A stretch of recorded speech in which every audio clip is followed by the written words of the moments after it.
আজকে তো ঈদের দিন, তো ঈদের দিনেও আপনার দেখা পেলাম, একজন গণমাধ্যম কর্মী আপনি। তো ঈদের দিনে যে দায়িত্ব পালন বিষয়টি কিভাবে দেখছেন? ধন্যবাদ। আসলে মূলত সাংবাদিকদের কিংবা গণমাধ্যম কর্মীদের ঈদ বলতে এটি একটি ভিন্নধর্মী শব্দ। ঈদ আমাদের প্রত্যেকটা দিনই আমাদের জন্য ঈদ, প্রত্যেকটা দিনই আমাদের জন্য পাওয়া। আসলে ঈদগুলো হচ্ছে আমাদের এমন, আমরা কর্মক্ষেত্রে কাজ করি যেখানে সরে যাওয়ার সুযোগ নেই বা ফ্যামিলিকে সময় দেওয়ার এই জায়গাগুলোতে সুযোগ নেই। আজকে সকালে বাবা ফোন দিয়েছে যে কোথায় আছো, কি করছো।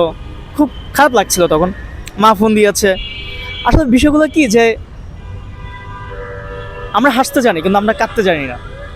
শত কষ্ট, শত বাধা, শত বিপত্তির মাঝেও আমাদের যে হাসি, আনন্দ আমরা সমাজে তুলে ধরি এবং আমাদের সমাজে উঠে আসা গল্পগুলো আমরা তুলে ধরি। সমাজের অসঙ্গতি, সমাজের দুঃখ, কষ্ট, বেদনা, দিন শেষে আমাদের যে দুঃখ কষ্ট, যে বেদনাগুলো আছে সেগুলো চাপা পড়ে যায়।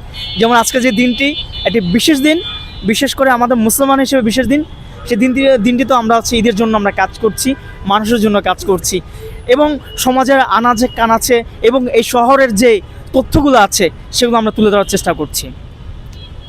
বিশেষ করে আমরা আজকে ঈদের দিনকে সবাইকে ঈদের শুভেচ্ছা জানাচ্ছি। ঈদ মোবারক। সবাই ভালো থাকবেন, সুস্থ থাকবেন।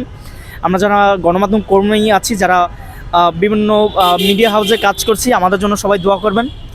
আমরা যেন আরও ভালো কাজ করতে পারি আপনাদের জন্য। এই